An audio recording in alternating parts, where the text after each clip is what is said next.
Hi, and welcome to Assignment the World for the week of February 14th. I'm Tej Jenkins. Our top story this week, Pope Benedict makes a surprising announcement saying he will retire at the end of the month. Pope Benedict XVI, leader of the Roman Catholic Church, made a surprising announcement on Monday saying that he will resign at the end of the month. Traditionally, popes do not resign. They are in position for life. Pope Benedict is the first pope to resign in almost 600 years. The Vatican spokesman said that the decision was not impulsive. The pope has decided to retire because of his deteriorating health. The pope said that it is necessary to be of full mind and body to fulfill his duties. Pope Benedict's resignation will be effective on February 28th. The College of Cardinals will meet to choose a new leader for the church. The Vatican said that Benedict will most likely retire to a monastery and devote the rest of his life to reflection and prayer. Benedict will not be involved in choosing a new pope. Benedict became pope in 2005 after the death of Pope John Paul II. There are currently 118 voting members in the College of Cardinals who will decide the next pope. The cardinals may elect whomever they like, as long as it is a baptized male. The new pope needs a 2/3+1 majority vote. After each vote, the ballots are burned. If black smoke appears from the Vatican, it means a decision has not been reached. If white smoke appears, it means a new pope has been elected. And in the rest of the news this week, a tornado hits Mississippi, a new U.S. commander takes over in Afghanistan, and a winter storm hits the northeastern United States. Emergency crews and residents struggled to clear roads and pavements over the weekend after a massive blizzard pummeled the northeastern United States. The storm, which slammed into the region, delivering up to 3 feet of snow in some areas, was blamed for at least 15 deaths in the Northeast and Canada and brought some of the highest accumulations ever recorded. President Obama declared a state of emergency for Connecticut, allowing federal aid to be used in the recovery effort. Hundreds of people, their homes without heat or electricity, were forced to take refuge in emergency shelters set up in schools or other community places. Utility crews, some brought in from as far away as Georgia, Oklahoma, and Quebec, raced to restore power to 650,000 people in 8 states. A new U.S. commander took charge of international forces in Afghanistan on Sunday. Marine General Joseph Dunford replaces General John Allen, who had been in the role since July 2011, making him the longest-serving commander of the International Security Assistance Force, or the ISAF. At a ceremony in the capital city of Kabul, Allen handed the ISAF flag over to a NATO representative, who then handed it over to Dunford. This is a critical time for President Obama and the military as foreign combat forces prepare to withdraw by the end of next year. A tornado tore through Hattiesburg, Mississippi on Sunday as part of a wave of severe storms that downed trees, damaged buildings, and injured at least 3 people. The tornado traveled down one of the city's main streets and mangled homes, commercial buildings, and several structures on the campus of the University of Southern Mississippi. Officials said it appeared that a single tornado caused damage in 3 counties. In our top story, we said that Pope Benedict was the first pope to resign in how many years? Was it almost 6 years? Almost 60 years? Almost 600 years? And the correct answer is number 3. Pope Benedict is the first pope to resign in almost 600 years.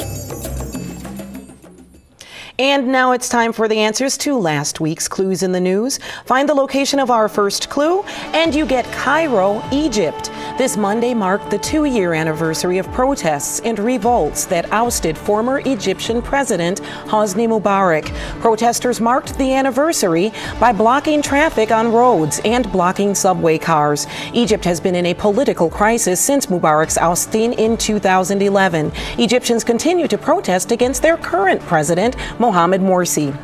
Unscramble the letters of our second clue and you get asteroid. A 150-foot wide asteroid came close to Earth last week. The asteroid was within 17,200 miles of Earth and traveled through space at over 17,000 miles per hour. This is the closest an asteroid has come to Earth. Fill in the blanks of our third clue and you get Royal Bank of Scotland.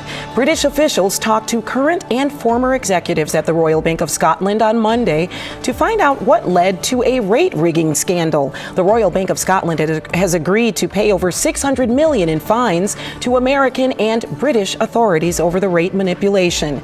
Rate rigging is when a group inflates prices for profits. This week in world history, February 12th, 1793, Congress passed the first fugitive slave law. This law required all states, even those that banned slavery, to return all escaped slaves to their original owners. Many northern states ignored the fugitive slave law, which outraged the southern states.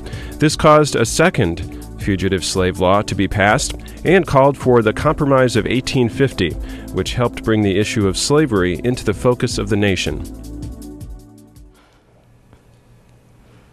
All this month on Assignment The World, we will be celebrating Black Heritage Month. Today we sit down with Dr. Arlette Miller-Smith of St. John Fisher College to find out what it was like growing up with Jim Crow laws and to find out why an education is powerful to have. Check it out.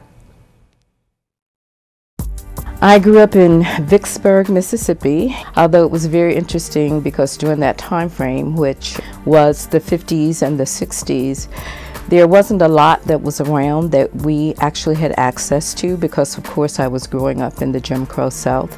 So it was like living in two very distinct societies, and those distinct societies during that time period really were black and white. You were in segregated schools.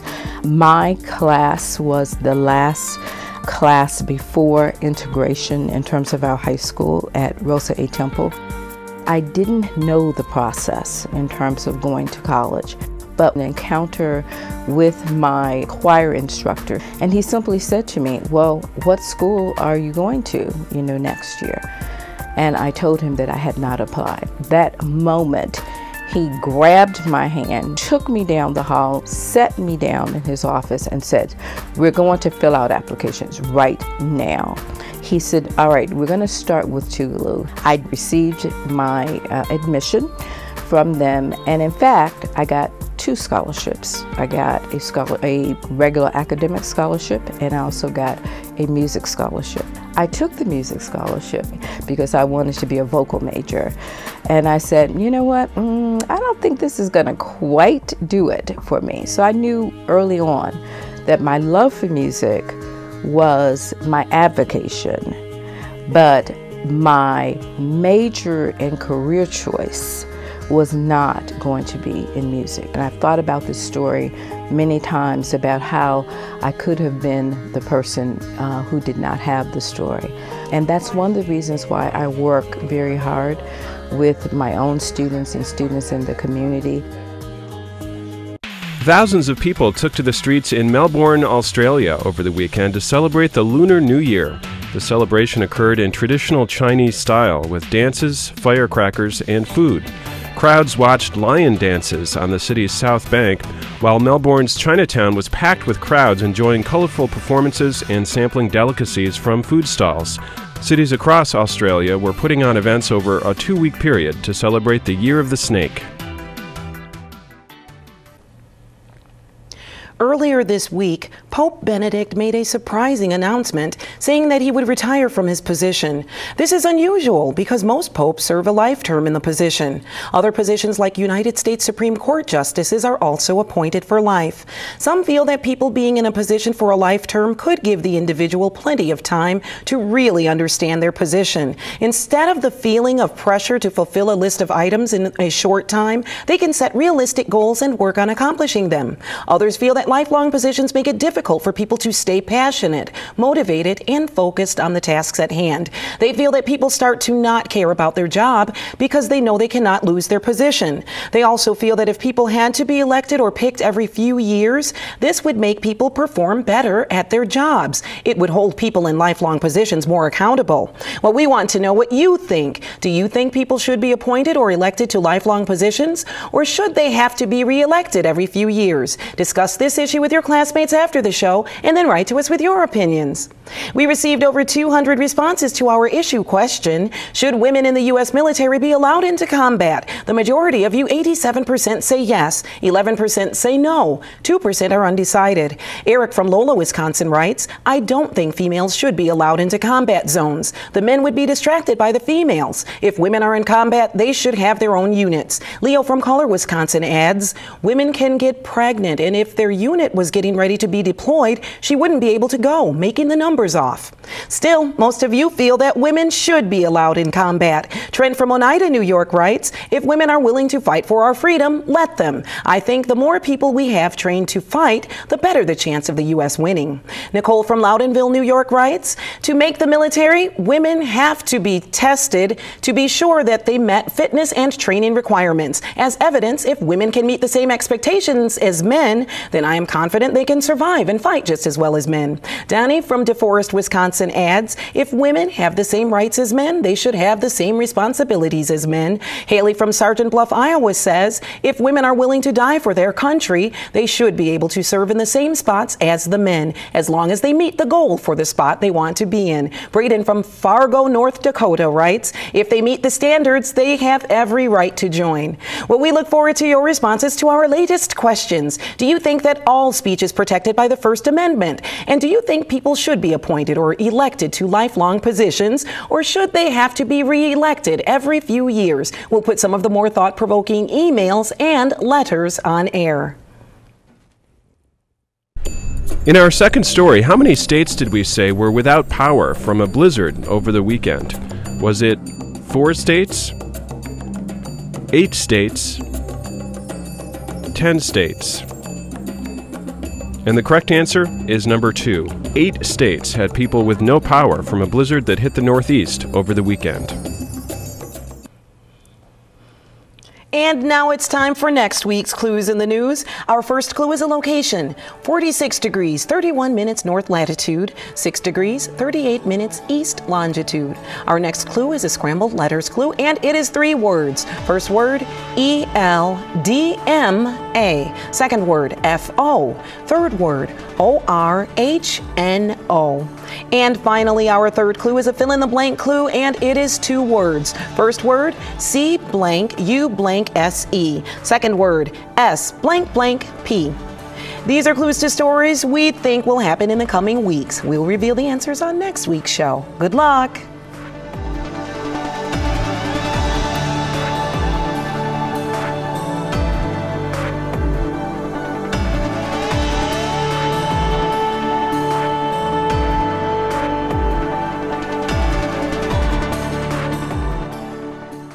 And that's it for this week's show. But before we go, I'd like to give a huge shout out to St. Lawrence School in Greece, New York. From all of us here at Assignment the World, I'm Tiege Jenkins. Have a great week.